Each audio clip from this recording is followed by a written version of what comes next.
Welcome to Lawyers Who Learn, where we explore how attorneys' engagement and lifelong learning fuels their growth. Join us to uncover these journeys and gain insights for your legal career.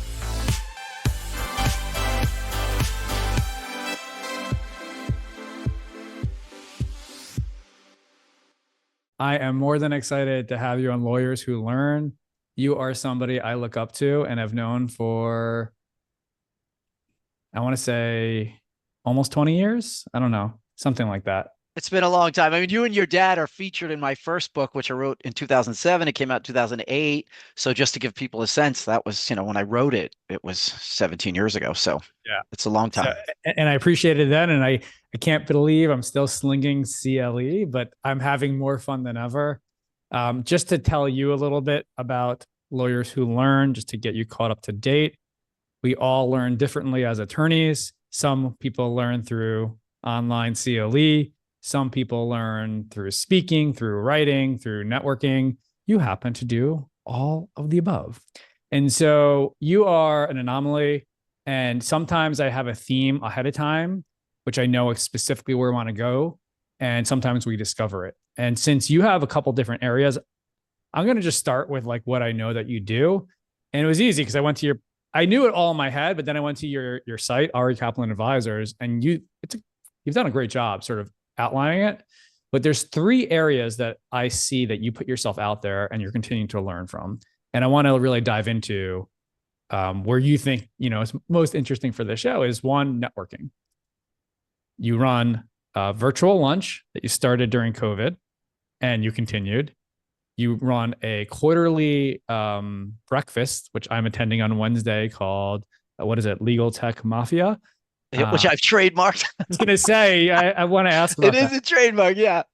And you also host dinners or events as part of what you do. So let's tackle each section by itself.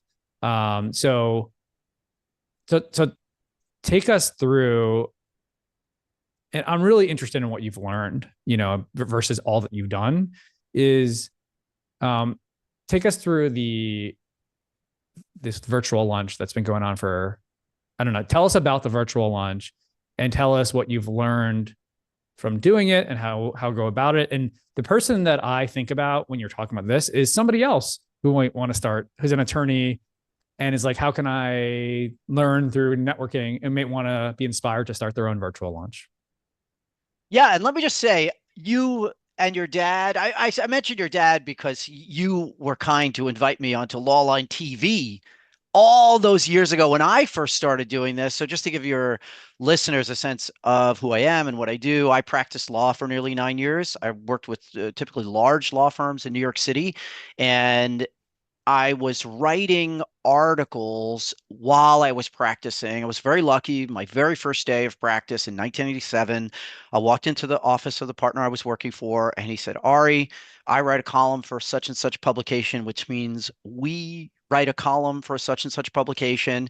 And he was incredibly generous to allow me to have a co-byline. So as a first-year associate, I had a co-byline in a very established trade publication. And by the end of my first year, I probably had 10 published articles for my own profile. It was amazing. By the way, I never knew that was your start. I didn't realize a little bit of luck to help sort of. Well, I had been the managing.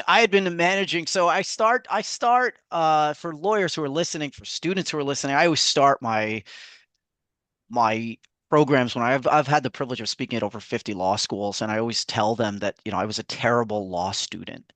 And in fact, when I had my very first job interview, the partner that I met with said, Ari, you have more C's on your transcript than anyone we've ever interviewed, in the history of the law firm.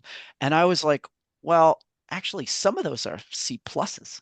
And that was kind of like my entry. And I'm always just like, so I didn't get onto law review, but I did manage to become the managing editor of the school's newspaper. And that gave me really good experience. The law school happened to have a newspaper. And so that led to this interest in having me co-author this publication. And it really drove a passion and love for writing that I didn't have really prior to law school. So that was a very important part, and it allowed me to establish a level of expertise like you did with True NYC. I remember you would always, I wrote about that in, years ago, David, like the idea that you could connect with people. And that's what really you and I shared that passion. I Well, realized that I could use content to connect with lots of wonderful, interesting people who I could learn from. and then we'll get to the virtual lunch is just True NYC. It was 2007. I started actually a public access TV show and then put it on online. It is essentially the first podcast before podcasts were really out there. And today, Lawyers Who Learn is my recognition that True NYC had essentially led to everything that I had done, including Lawline, to that day. So I said, well, if that's what a fledgling podcast could do, what can a industry leader on CLE do if I put it out there? And I've done over 15 interviews so far, and it's already paid off more than I could imagine. And as you know, part of it is just obviously we know each other already, but it's the opportunity and the excuse to reconnect, to learn from you. And yes, it would be great if people listened too. And they do. Well, can I just tell you that I also had a public access TV show on the Manhattan Neighborhood Yeah, Network, me which I too. wrote That's what it about. Yes, was. I know. I don't know if I learned that from you or how I No. learned it, but I would just share that the first guest I ever had was a wonderful entrepreneur named Jason Finger. He is the co-founder with my dear friend Paul Applebaum of Seamless. It was then called Seamless Web, and they're two really just brilliant entrepreneurs. And I had Jason on the show, and I was so excited. And I didn't know how to do anything on this show. It's got all kinds of controls. It's an Dude, it was incredible so studio. complicated. Yeah, and so How we had to do the interview and do the control room at the same time. I'm yeah, like, it what was am I just like doing here? turning knobs. I had no idea. I had some training, but I had no idea. And I remember somebody called in, and I could not believe that somebody called in and they asked Jason, I'm an administrator at a large law firm, and I'm very interested in how to do this with billing. And I was just like, oh my God, people are watching. This is the most incredible thing. I'm going to be Yeah. a famous public access TV star. And then afterward, I said, Jason, I can't believe that somebody called in and they were exactly the target audience and is so interested in what you were doing. He's like, I know. I told her to call 5 minutes before that. And I was like, wait, what? He's like, that was Steph, my wife. And I was like, genius. Oh Of my God. course you had your wife. Well, Genius. So yeah, I and agree I'm with you. It's so funny though. and I can't not say I think the connection and maybe there's a three connection. Alex Hannon, who's how we originally met. I think that Alex, who I worked for at 24/7 Media, and a good friend of yours who died way too young of cancer, and is a good friend of yours and a mentor to me and a good friend. He's what connected us, and I think about him all the time. I know you do as well, even when I speak to you now. And he was larger than life. So I think that's all these connections, all these years later. It's the history that we have. Even obviously, it's gone way beyond that. But I forgot about your Manhattan Neighborhood Network area, and I think okay, so Well, there's so to bring us back to your original question, because I feel like I've sidetracked because we know each other and I'm it such a big yeah. fan of yours. But the Alex point is a great one. So I've always tried to, like you, and I think that's why we're so connected, is to connect our communities. And so you mentioned the virtual lunch during the pandemic. I posted something. It was on Sunday, March 15th on LinkedIn saying, hey, looks like we're going to be at home for a couple of weeks. I literally wrote 2 weeks, and I'm going to post a Zoom link here. And if anybody wants to join, and people feeling like just curious to network with people, I'm going to be on Zoom. Feel free to pop in. And that was Monday, March 16th, 2020. And it has continued for over 4 years and over 1,100 episodes. Now it's sponsored every month. I've had sponsors for 4+ years. And what's interesting is that I've tried to do that in a lot of meaningful ways. So for Alex, our dear friend who has since passed away, died way too young from lung cancer. And so in 2018, I was speaking at Relativity Fest and I was on a prep call and I said to them, the folks on the call, I said, "Hey, is anybody interested in going? I'm a runner. I know you're a runner." And I said, "Is anybody interested in running with me? I'm trying to be better about running at conferences because they tend to just be like eat and talk and not really exercise kind of fests." And so they laughed at me because it was the end of October in Chicago, and it's cold and dark and whatever. I said it's got to be at like 6:30 in the morning so we don't interfere with any of the programming. And they all laughed. And I said, "Well, would you consider putting it on the agenda just to see if anybody will join me?" And I thought, you know what? I'm going to do this in memory of Alex. And so I came downstairs to the lobby of the hotel that first time, and there were probably 30 people waiting to run at 6:30 in the morning. And I stood in front of them and I said, I just want you to know something.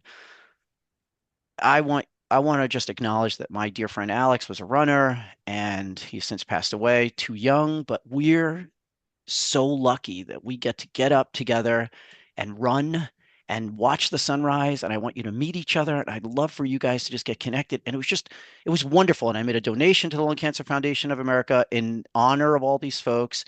And I've since done that. It's now 6 years later and have, donated, I'm sure thousands and thousands of dollars. In fact, some people then will match it. And I get letters every so often, random so and so in Florida, so and so in Chicago has made a donation in memory of Alex to the Lung Yeah. Cancer Foundation of America. And it's just such a wonderful thing. You mentioned my breakfast series. So I do this breakfast series, Legal Tech Mafia.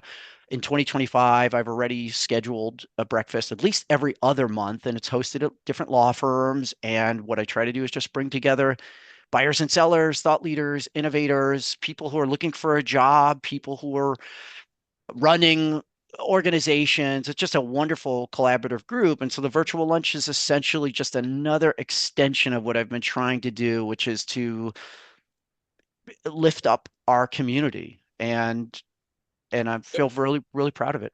So I've decided, because this is such a great topic, we're gonna instead of kind of try to cover everything, we're just gonna dive deeper into this connection. I love what you said, trying to connect your community, and maybe there'll be a part 2 and part 3 where we can. You're too much to cover in a half hour or so.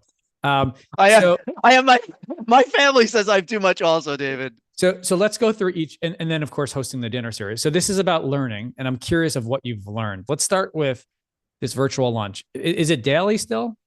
It's still daily. Within Okay, reason, there may be a day I'm sure. traveling, there may be a day, but it's pretty much every single weekday at noon Eastern. In general, you have a guest who is the person who's sharing something, and then a conversation. Is that still the format? We typically have a guest at least once, sometimes twice a week. The other days, it's really just folks in the virtual lunch community that are sharing best practices. We talk a lot about whatever Sure. the issue of the day is. It was remote work at the beginning, the return to work, now a lot of AI. And can I just say, David, it's very important for me to sort of walk the talk, if you will, in terms of community building. So it's not just about business. In fact, when my daughter was 6 years old, we started this program called the One Can a Week program. And we would ask our neighbors to put a can of food on their front steps and said, "Look, our promise to you is if you leave a can of food, we'll collect it together and we'll bring it to people in need to try to combat food insecurity." My daughter's 19 now. I'm super proud of her. She's a sophomore in college, but this is when she was 6 years old. We started doing it and I loved it. I know you have children. I love just walking around the neighborhood with my daughter. Would you It say, didn't you know matter that we were what? getting food. What? I think you said, I don't have children. I think No, you I said, I know you have children I just want to make also. sure people So say I have 3 kids. oh, Just to yes, make sure. I If you know don't, you I'm do. not. No, but Yeah, you're such a great dad, and you've talked yeah, about your kids online, and I know, yeah, and I'm just saying, I love just holding hands with my daughter at 6. It was just so yeah. much fun. But anyway, the point is, we did it for so many years, and I've talked about it as an advocate to combat food insecurity and homelessness, and we deliver our cans to this food bank in Newark, and so I shared it on the virtual lunch, and so what happened was on the virtual lunch, as we started having larger milestones, 500th episode, 1000th episode, the community on the virtual line said, to acknowledge this milestone, let's all make a donation to the Apostles' House in Newark. And so all of a sudden, for the 1000th episode, I said, you know what? I'll lean into this. I'll match if the community donates up to $1,000, I'll match the $1,000, and we've now sponsored the dining room at one of their new facilities. So the dining room at this facility is called, the virtual lunch dining room. The irony is because we never eat on the virtual lunch. Now we've sponsored a dining room at a shelter for women and children. Just so all of this is just so cool to me. This is beyond cool. So my biggest fear would be, because this is great, and like there's a couple things in my head, is like, okay, how am I going to get people to show up? And then how am I going to be able to show up day in, day out? What am I going to talk about when they're there? What if there's like 2 people who are there? How am I going to fit my schedule to make sure I'm always free at that time, because things go on? So tell me, with 1,100 episodes, what are some of the things that you thought were going to happen and it happened this way? Or just like, what have you learned in doing this? So for me, I am somebody who might want to do this. And tell me what you've learned from this. Yeah. And I never worry about other people doing what I'm doing. I'm always like, let's all do it, right? Well, rising tide lifts all boats. If I'm doing something that's smart and helpful, and 2 people do it, I don't see that as competition. I see it as now we've made 1 + 1 = 3. So I will say I've never logged in and no one's been on. So, someone's always on. It might be 1 person, it might be 10 people, it might be, we haven't had 50 people in a very long time, right? When people were stuck at home, it was much more popular. I remember the first Thanksgiving and Christmas, people were on, and it was kind of fun and nice. I live streamed the inauguration in 2020 because it was at noon. Yeah. And during the week, and we watched it together and we talked about it, and it was actually a very cool experience to sort of collaboratively, regardless of your politics, to watch this like incredible American event together online. It seems like it's been so rich for your life. So, but is there anything like what?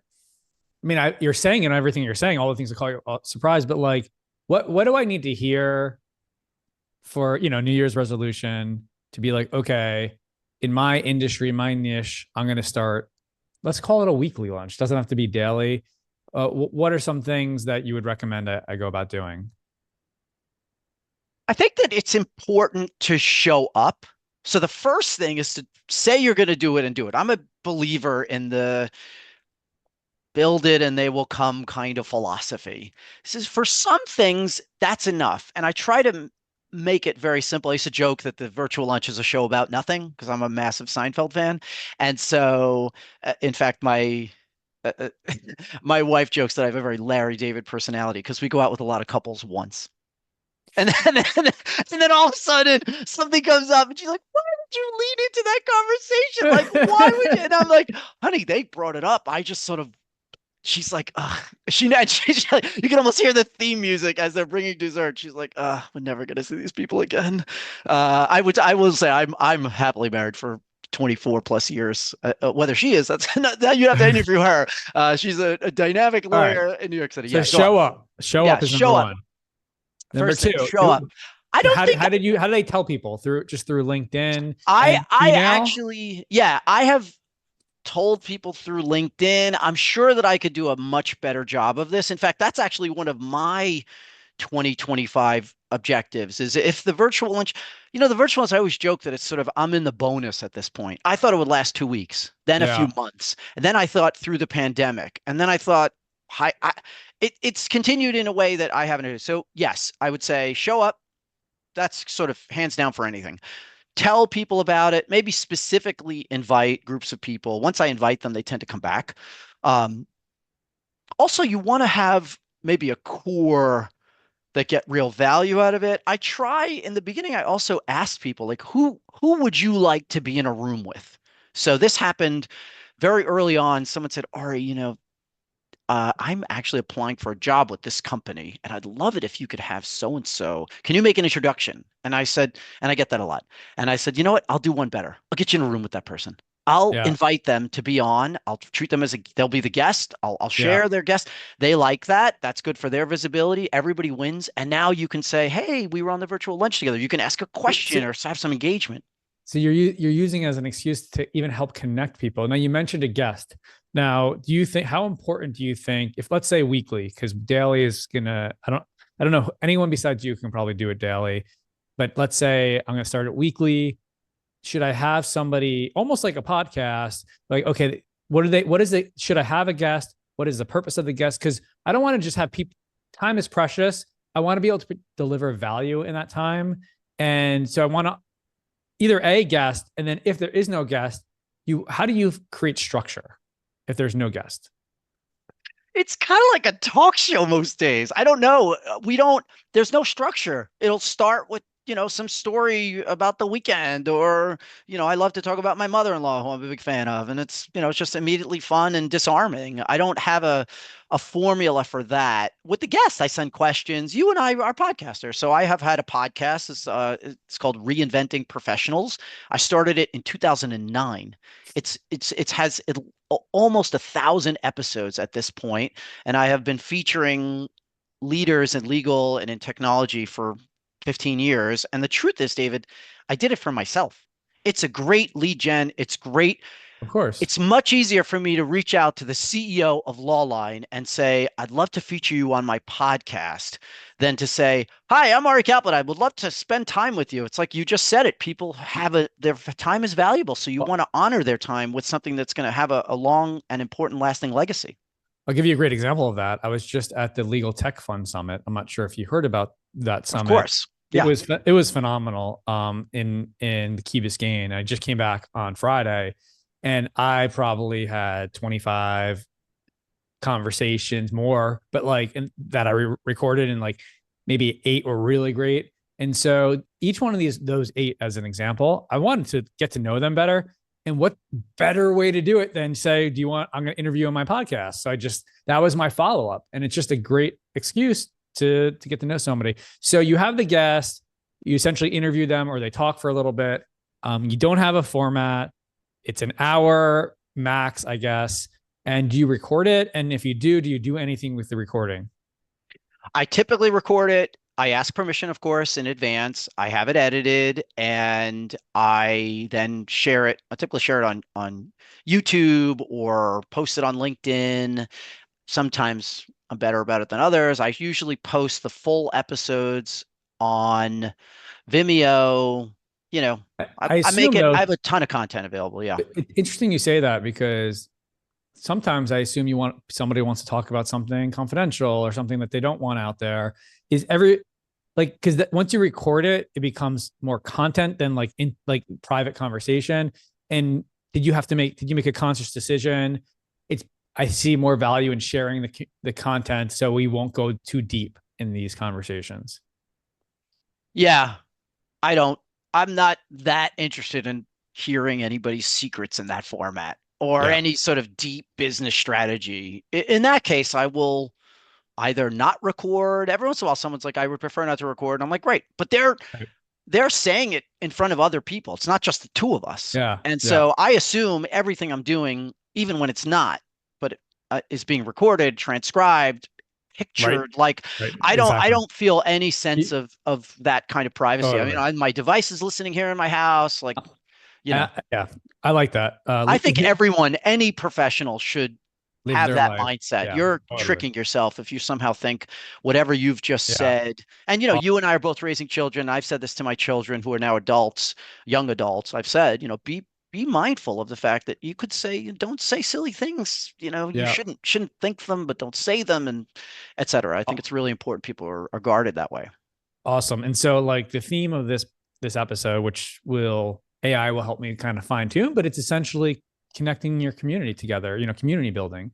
And so the virtual lunch is a really easy but straightforward way to do it. I want to skip the tech mafia breakfast and get back to that, because the one area where you're actually doing community building and getting paid for it, I guess there's a sponsor for this, is you host dinners and events. Can you share a little bit how you took, I guess, something you're really good at, and actually it's a business now?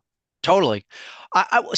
You didn't highlight this, but most of my work is conducting market research. So the majority of my revenue comes from reports that I produce that feature the perspectives of industry leaders, maybe they're general counsel or other in-house counsel, maybe they're law firm partners, knowledge management professionals, e-discovery leaders, just a whole array. I've been very lucky to produce at this point over 60 different reports over the last 15 years. I do a lot of my speaking about trends in the space. And so what happened was when that first started, someone approached me because I was a ghostwriter just doing white papers. And someone said, Ari, instead of writing us a white paper about the 5 things you need to know about predictive coding, can you interview a number of in-house leaders and put that together into some research? And I said, I don't think so.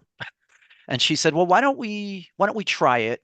Because it's super important for me that I provide more value than people invest with me. So if someone approaches me with something I'm not really sure that I can do, I'm not now I'm a little bit more I'm bolder now, but then I was like, I don't know if I can do this and I don't want to disappoint you and I don't want to just not meet expectations. And she said, we think you can do it. Why don't we structure it? We did, and it was a fantastic first project. And so it gave me the confidence to kind of continue to do it. I did continue to do it. And so years later, I was doing the breakfast, and someone said, Ari, client of mine who I was doing some consulting with, they said, we notice you have these breakfasts and people show up.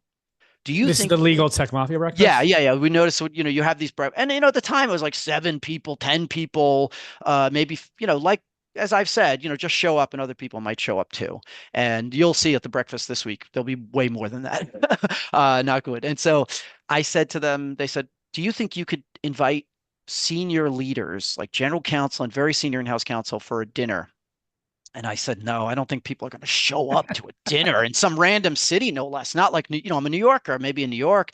And so they said, do you think you can do that? And I said, well, they said, why don't we try and we'll do it in a way that, and I said, okay, great. And so they kind of combined this ability to get people to talk to me at that level with the ability to maybe show up at that level.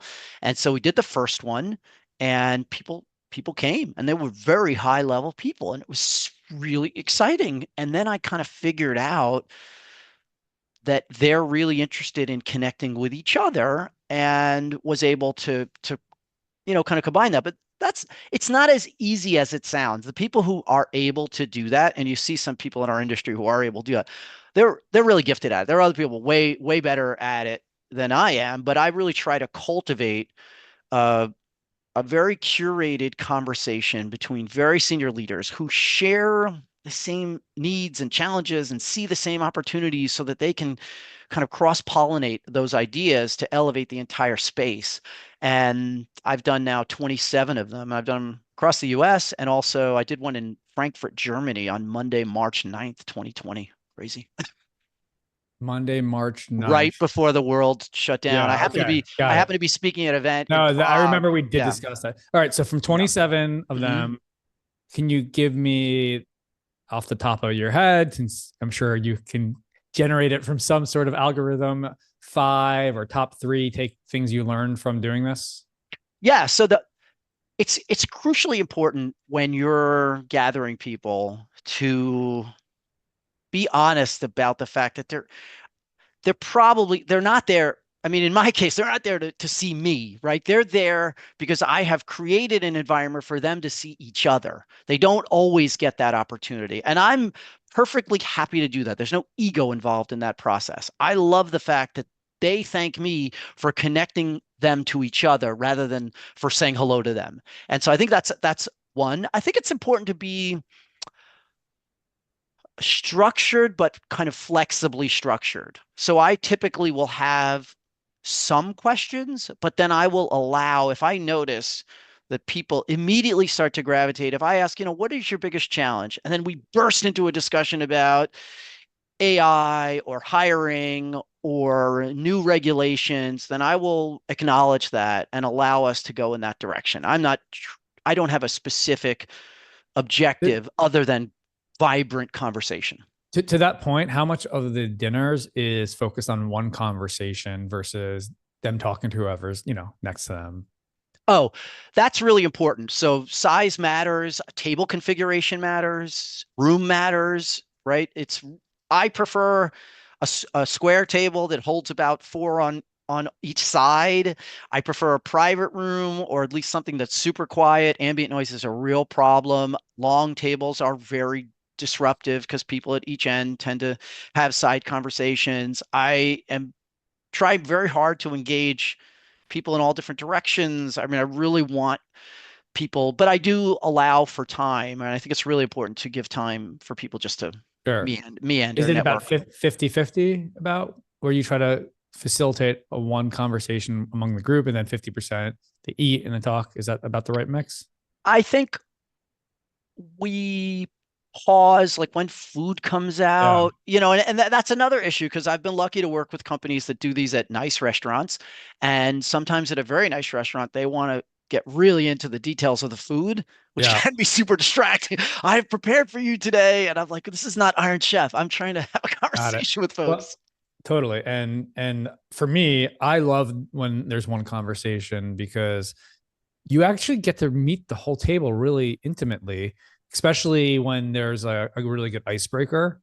Do you start off with some sort of tell me one thing unique about versus just what do you do? Just something where you're like, oh, I'll remember like Ari Kaplan, he is an Iron Man. How is this guy an Iron Man?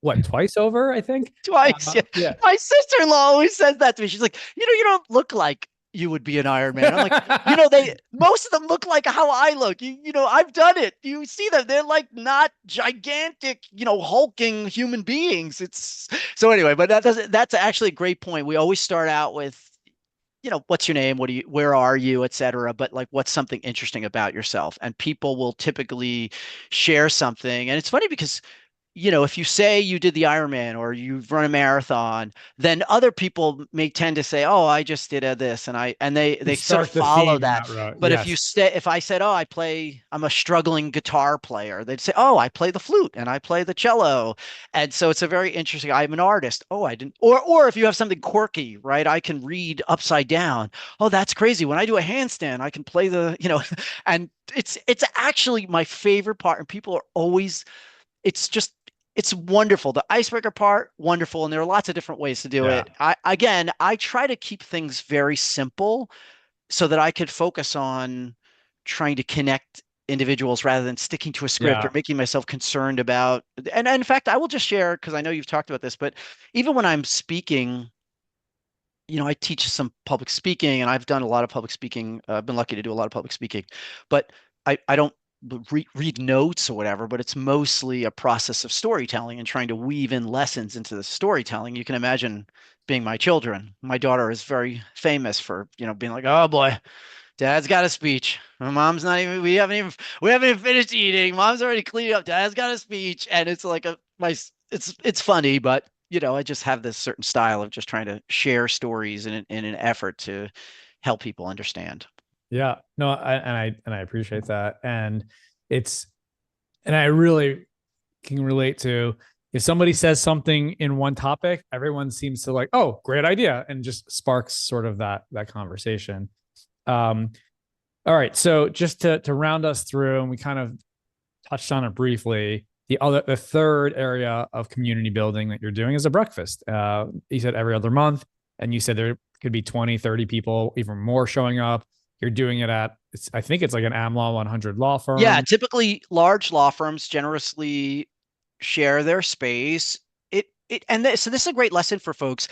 I live in New Jersey and don't go into the city. I live very close to the city, but because I work for myself, I can do anything I want usually, and I typically have work, thankfully.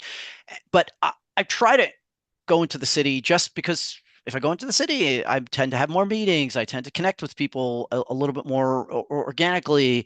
And so I had reached out to a buddy of mine, Nehal Madani, who's the successful CEO of Alt Legal. And I said to Nehal, and I'd love to come in for coffee. And so we would have these arrangements where I'd say, let's have coffee. He'd say, great. And he already lived in the city. And then I would cancel or something would come up and I'd be like, you're already in the city. So it's not like I'm inconveniencing you. And then at some point I wanted to hold myself better, more accountable. And I said, Nehal, do you mind if I invite a couple of other people to our coffee? Because then I think it would force me to come in because I don't want to cancel on them and you, and they may be coming in also. And he's like, sure, whatever. He's a great guy. People should really know him. And we did that. He said, I'll host it at my office. And I said, oh, great. And so we had this coffee and it was a few of us. And then it just sort of grew from there. And then eventually I thought, maybe I could affirm, people who are coming are very cool people, smart, dynamic leaders in the space. And that's kind of how it grew organically, but it really started with coffee with someone. And then I've tried to keep it going. The only issue is just sort of creating a schedule. And I'm much better about that for 2025. Well, it's funny because the breakfast that's coming up on Wednesday is at 8:30 in the morning. And I'm like, in my head, I'm like, well, I guess if Ari can make it there from New Jersey, I can make it there from Brooklyn. Yeah. How does it work? Is the law firms paying, because who's paying for the food? How much energy are you putting into getting these law firms to host it for you? It seems like yes, it's great to go from, meeting, and Nehal is an amazing person, best head of hair in the legal tech community. It's one thing to go from that to a few people, but now this is something bigger. So I want to better understand that process. It was, I think, I forget how it started with the firms, but maybe I reached out to a friend of mine who was a partner. I'm at an age now where my friends are partners at firms. You're at a point now where firms have conference space that they would love to use. I'm bringing in leaders in the community, so it's not as if that's not a good use of the space. And if the firm is generous to pay for the food, the firm pays for it. But if not, I will pay for it. I don't get it sponsored. The firm pays or I will pay. People don't typically eat though, which is funny to me. And there was one occasion where I said, you know what? I'm not gonna get food today. Like it's a waste of 100 or 200 or whatever amount of money. I said, I'm gonna donate it to the food pantry that my family and I support. Yeah. That's a much better use of the food. And then people were like, "Oh, you didn't even get any food." And I was just like, "You know what? Fine, we'll get some whatever." And it was just this very funny moment. My I thought realized, is fruit and coffee should get the day, because it's usually the challenge in those things. It's like if there's bagels or whatever, it's usually crap, right? It's like the worst quality bagel or bread or Danish. And for me, people like me and you, I don't eat that kind of food. So no, I'll eat oatmeal and I'll eat fruit. But like if there's a couple things of fruit and as long as there's coffee, people should be okay. But yeah, I understand. It's the thought process. Oh, the food's not there, I'm choosing not to have it, versus I'm there and I have no choice to grab something. And so is this the same as everything else? It's kind of like informal. Are you trying to hold one conversation? Like what can I expect on Wednesday? oh goodness, David, I don't know. And that's the adventure of it all. I will try to get everyone to introduce themselves. It's so when you have 5 people or 10 people, like at a dinner, I've had dinners that have been smaller than other dinners, and as much as a company, especially the sponsor, wants to have the maximum number of people possible, when it's too big, you almost get less value. And so sometimes that's an issue. So there's kind of like a sweet spot. I will try to get people to chat. Maybe we'll talk about an issue or two. Historically, it's an hour and a half. I do that to try to be respectful of people's schedules. People come in at 8:30. We network for a while, sometimes even till 9, sit down 9 to 9:45, then get people to say, make sure they get to talk to everyone by the time before they leave. Sometimes people linger depending on the firm's availability of that room. And it'll be, I'm You know sure. what? My challenge with things like that in general, like when you're at a conference, there's a purpose and like there's a topic, legal tech industry. Sometimes when I'm at a breakfast like that, it takes energy from me because I'm not sure why I'm there. Like I'm there just because it's like cool, but I'm not sure like what topics to have. Like sometimes I'll be like in my head, I'm like, oh, great. When you just said that, I'm like, great, I can come late so I don't have to do the early networking. But then my mind was like, well, what the hell am I going for if I'm not doing that? But I really struggle with that small talk and so I'm wondering what have you learned over the years? And maybe we can end on this. And how to help small talk at a situation like this, a breakfast in person, or even at a conference. But do you know what I mean? Like, do you suffer Yes. from this at all? Yes, absolutely. And as someone that does a lot of networking, I've written 2 books, one's called The Opportunity Maker and one's called Reinventing Professional Services. And I'm actually working on another book now, which, oh goodness, David, hopefully that will be done soon. And so I still like going into a room as much as I might know somebody there. I've tried very hard not to gravitate to go to my friends, even though we all tend to do that.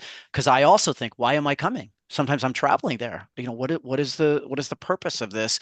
So for you, I would just say, all right, think of what you want is there a question that you have? Do you have a question? Bring it up and I'll make that the topic. So then you get real value out of it.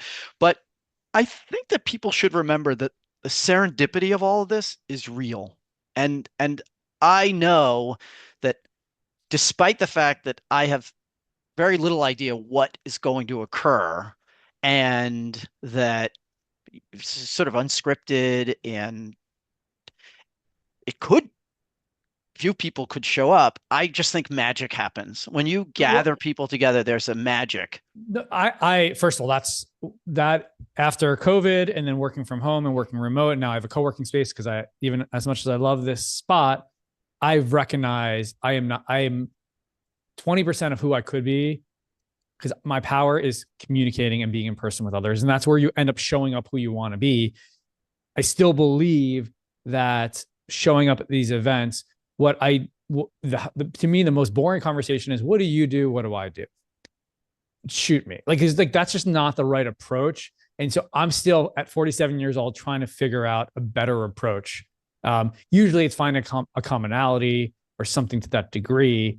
And so that is just something I constantly want to work on. And Wednesday could be a good opportunity for me not to be like, tell me about your company. And then even when people talk about Lawline, I love Lawline. There's so many different things, but even in those situations, I downplay. I'm just like, we're an online CLE provider. And I don't think that tells the story of truly who Lawline is and what I do and I love. And so maybe that's an interesting topic for Wednesday. How do you show up at a breakfast like this? How are you doing small talk, guys? I don't know. That could be interesting. And maybe this is a good closing point, but one of the things that I have cited several times in both of my books and in a lot of my presentations, I do a lot of speaking at law firms around the world and organizations. And I always say one interesting fact is that rainmakers typically work in tandem and in many ways to combat this particular issue. So if, for example, I'll walk into a room with my wife, who I think is extraordinary. She's a gifted litigator, just the go-to person for what she does, just incredible. She doesn't say that to people. She doesn't say, I'm incredible. I walk in, I'm like, this is the best in the business right here. You will never find someone better. This is who you should see her in court. And so maybe she might reciprocate in some way by saying, this is my husband. He's a nice person to be around, but rainmakers often work in tandem so they can say she's the best ERISA litigator you will ever find. He's the most dynamic, savvy transactional lawyer you will ever. And so there's an interesting dynamic that happens when teams go into these things together. Maybe you see someone, I'm happy to do that when you're there. You're awesome because, and I'll leave it on this note. Do you know who Todd Smithline is from Bottom Terms? Yeah. Okay. So we were at the conference. We were at a networking event and I was talking to him. Someone came up and started talking to us and hi, I'm like, oh, Dave, whatever. And he goes, that's not just Dave. He is one of the most successful guys here. He has built the best online continuing legal education business, blah, blah, blah, blah. And I look at him, I'm like, you're going to have to follow me around everywhere I go tonight. That was amazing. And I almost started like a joke. I wish I could start a business that does that for people. And now I hear the guru himself saying, this is what rainmakers do. And I think that's an amazing learning to share and to end on how to figure that out more, because I am a humble person and I also don't think all those things too, right? I'm like, yeah, I'm good, but whatever. There's so many. And so, but when he said that, I just felt better. And then she was more interested in talking to me, obviously, after that. And we had a good conversation. So, self-promotion has nothing to do with promoting yourself, right? It has everything to do with spotlighting the good work of others, letting that reflect on your character. Love it. Wow. If I could drop this mic, I would. Ari Kaplan, thank you so much, as always, for dropping nuggets. I would love to, in 2025, focus on your speaking. Then I want to focus on your writing, because you are a pro. I don't know how you find the time. I truly don't. And also accountability. We'll get an update on that next year. All right. Thank you so much. Awesome, my friend. Thank you. Take care. Take care.